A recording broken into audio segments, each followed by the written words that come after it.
नमस्कार मित्रों, मारी एटीन्यूज चैनल में तमारुं स्वागत है। मित्रों, अत्यारे हाल भाजप पार्टी और कांग्रेस पार्टी ने लईने एक मोटा समाचार सामे आवी रह्या छे। जी हाँ मित्रों, आपने जणावी दीए कि ईसीना आंकड़ा मोदी ने फटको राहुलनी मौज। जी हाँ मित्रों, विगतवार बात करिए तो मतगणतरी शुरू थयाने 4 कलाक थई चूक्या छे।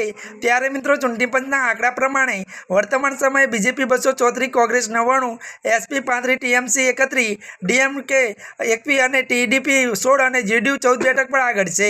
જો કે મિત્રો, મળતી માહિતી અનુસાર આપણે એ પણ જણાવી દઈએ કે ભાજપ સૌથી મોટી પાર્ટી બની રહી છે અને એનડીને બહુમતી મળતો દેખાય છે, પરંતુ નરેન્દ્ર મોદીના દાવા પ્રમાણનું પ્રદર્શન નથી થઈ રહ્યું। ત્યારે મિત્રો, મળતી માહિતી અનુસાર આપણે જણાવી દઈએ કે તો કોંગ્રેસ અને ઇન્ડિયા ગઠબંધનના ગત ચૂંટણી કરતાં ઘણું સારું પ્રદર્શન કરી રહ્યું છે। જો કે મિત્રો, જેની અપેક્ષા ભાજપને નહોતી। જી હા મિત્રો, અત્યારની આ સૌથી મોટી ખબર સામે આવી રહી છે।